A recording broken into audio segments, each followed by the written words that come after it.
Hello everyone, welcome back to our channel. In previous video, we saw how to run and configure Java for Visual Studio Code. If you have not watched it, you can go back and have a look at it. I will leave the link for the video in the description below. In this tutorial, I will be teaching you different primitive data types in Java. Today we will be looking at different data types like Boolean, byte, character, int, long, float, and double. Firstly, we will look into Boolean data type.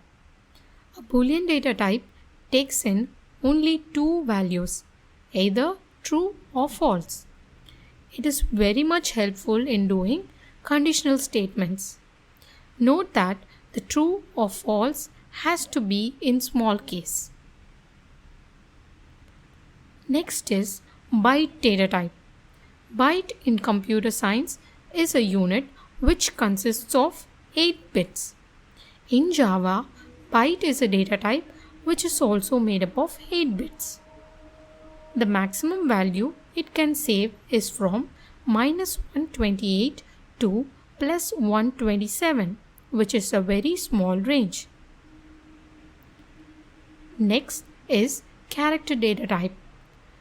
It is made up of 2 bytes, that is 18 bits. It can store a character or letter or ASCII values. Next is short data type. Short are also made up of 2 bytes.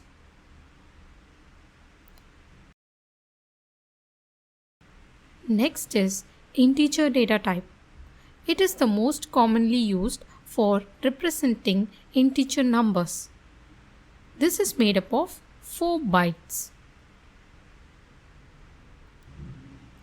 The next is long data type.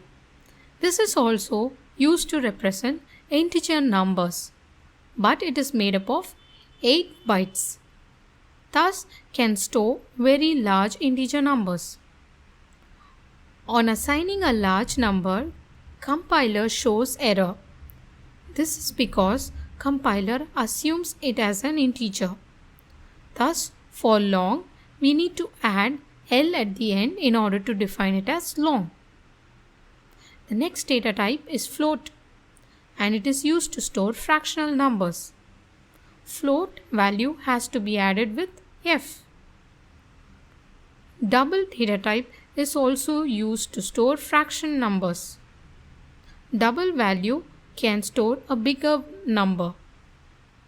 In Java, double is more popularly used for fractional numbers. Hope this video was helpful.